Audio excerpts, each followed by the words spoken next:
quitting one of the highest-paying jobs on Wall Street to sell books on a website. Not shoes. Not electronics. Just books. Your parents think you're making the biggest mistake of your life. Your boss thinks you're crazy. Your friends can't understand why anyone would buy books from a computer.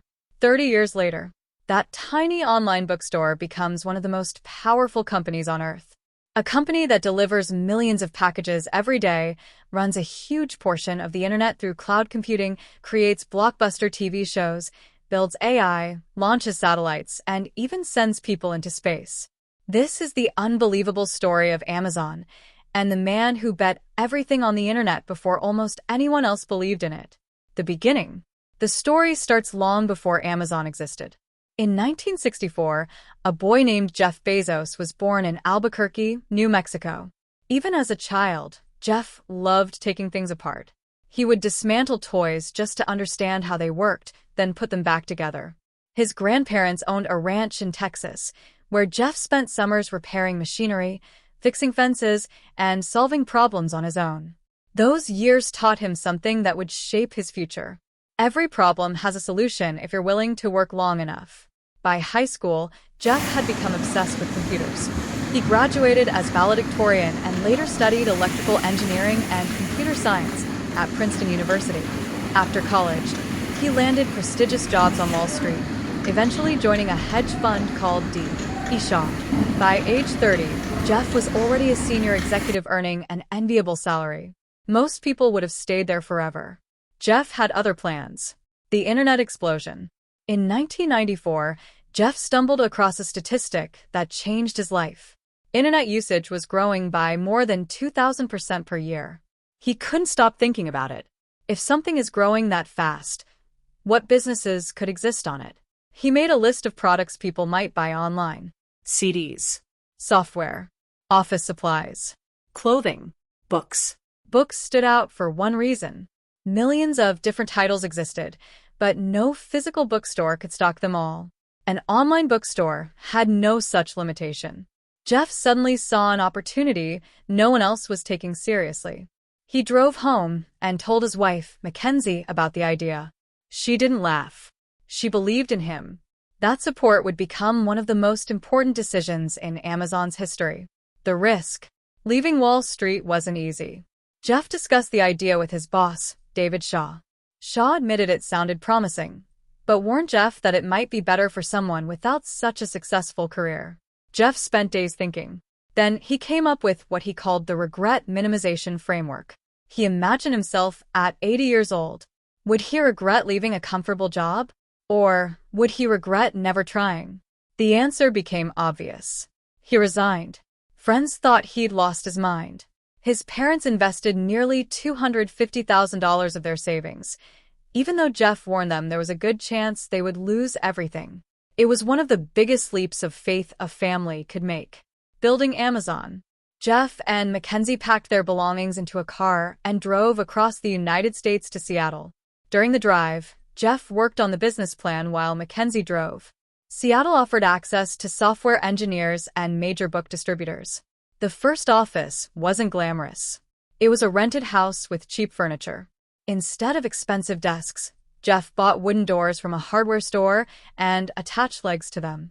The famous door desks became a symbol of Amazon's culture. Spend money only where it truly matters. The company was originally going to be called Cadabra. Fortunately, Jeff realized people often heard it as cadaver. Not exactly the best name for an online business. He searched through the dictionary until he found Amazon. Like the Amazon River, he wanted his company to become the biggest bookstore in the world. The name stuck. The first website, Amazon.com, officially launched in July 1995. The website looked incredibly simple by today's standards. Plain text, blue hyperlinks, very few images, nothing flashy. Yet behind that plain design was a revolutionary idea. Customers could browse millions of books without leaving home. Within days, orders arrived from all over America. Soon, books were shipping internationally. Whenever Amazon made a sale, a bell rang in the office. At first, employees celebrated every order. Eventually, sales became so frequent they had to turn the bell off. The tiny startup was growing faster than anyone expected. The obsession. Jeff Bezos wasn't obsessed with books. He was obsessed with customers.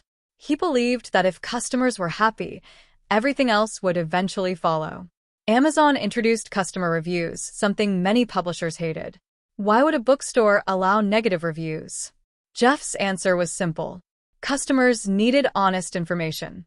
Trust was more valuable than short-term sales. This philosophy became Amazon's biggest competitive advantage. While competitors focused on profits, Amazon focused on making shopping easier. That difference would change retail forever. The big gamble. As Amazon expanded, Jeff made a decision that shocked investors. Instead of keeping profits, he spent nearly every dollar on growth. New warehouses, better software, faster delivery, more employees. Wall Street began asking the same question over and over. When will Amazon finally make money? Jeff ignored the criticism. He believed that building the world's most customer-focused company mattered more than quarterly profits. For years, many analysts predicted Amazon would fail. Then came the biggest challenge of all, the dot-com bubble. Hundreds of internet companies were about to disappear, and many people believed Amazon would be next. Jeff Bezos had survived the dot-com crash, but surviving wasn't enough. Now he had to prove Amazon could become something much bigger than an online bookstore. One by one, Amazon expanded into music, DVDs, electronics, toys, clothing, home goods, and eventually almost everything people needed. The company earned the nickname the Everything Store.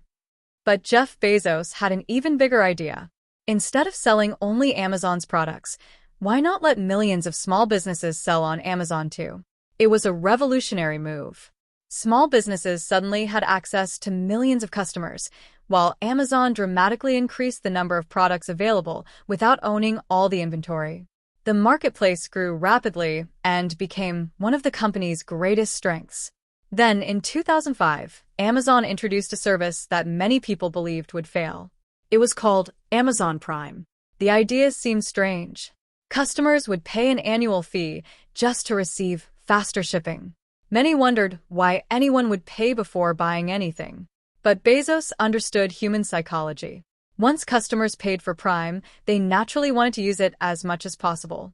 They ordered more frequently, and Amazon continued adding new benefits like Prime Video, music streaming, exclusive discounts, and cloud storage. Prime quickly became one of the most successful subscription services in the world and changed the way millions of people shopped online. Amazon wasn't just creating customers anymore. It was creating loyal members. But Bezos wasn't finished. He believed technology could transform another industry that Amazon knew better than anyone else: books. In 2007, Amazon launched the Kindle. Thousands of books could now fit into a single lightweight device. Many publishers doubted that people would ever replace printed books with digital ones.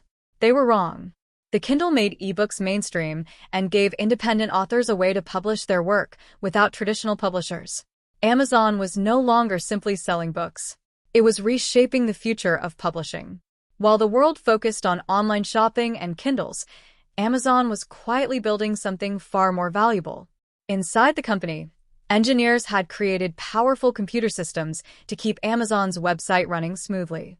Jeff Bezos realized those same servers could be rented to other businesses. That simple idea became Amazon Web Services, better known as AWS. At first, almost no one paid attention. But startups loved it because they no longer needed expensive computer servers. Soon, banks, universities, hospitals, governments, and some of the world's biggest companies began relying on AWS. Today, countless websites and mobile apps run on Amazon's cloud infrastructure. Ironically, the business most people never see became one of Amazon's biggest sources of profit. As Amazon earned more money, Bezos invested almost all of it back into the company. He built massive fulfillment centers across the world. He invested in airplanes, delivery vans, sorting facilities, and advanced software. Inside Amazon warehouses, robots began helping employees move products faster than ever before. Artificial intelligence predicted customer demand, helping products reach warehouses before customers even placed their orders. Amazon wasn't simply competing with other retailers anymore. It was competing with time itself. The goal became simple: deliver almost anything to almost anyone as quickly as possible. Soon, Amazon expanded into completely new industries. It launched Prime Video to compete with traditional television. It entered the grocery business by acquiring Whole Foods. It invested in smart home technology through Alexa, healthcare, artificial intelligence, gaming, and satellite internet. The company that once sold only books had become one of the world's largest technology giants. But enormous success also brought enormous criticism. Amazon has faced accusations about warehouse working conditions, employee treatment, competition with small businesses, taxes, and its growing influence over the global economy. Governments in the United States and Europe launched investigations into the company's market power. Supporters argued that Amazon had lowered prices, created jobs, and made shopping easier than ever. Critics argued that no single company should have so much influence over retail and technology. The debate continues today. Then came another historic moment. In 2021, after leading Amazon for nearly 3 decades, Jeff Bezos announced he was stepping down as CEO. The news surprised the business world. Andy Jassy, the longtime head of AWS, became Amazon's new chief executive, while Bezos shifted his attention to projects like Blue Origin, philanthropy, and future technologies. Although Bezos left the CEO position, the culture he created remained deeply rooted inside Amazon. His philosophy of thinking long-term, taking calculated risks, and staying obsessed with customers continues to shape the company. Today, Amazon is investing billions of dollars in artificial intelligence. AI powers product recommendations, customer service, warehouse automation, and cloud computing services used by businesses around the world. The company is also developing advanced robotics designed to make deliveries and fulfillment even faster. More than 30 years after selling its first book, Amazon has grown into one of the most valuable companies in history. Its influence extends far beyond shopping.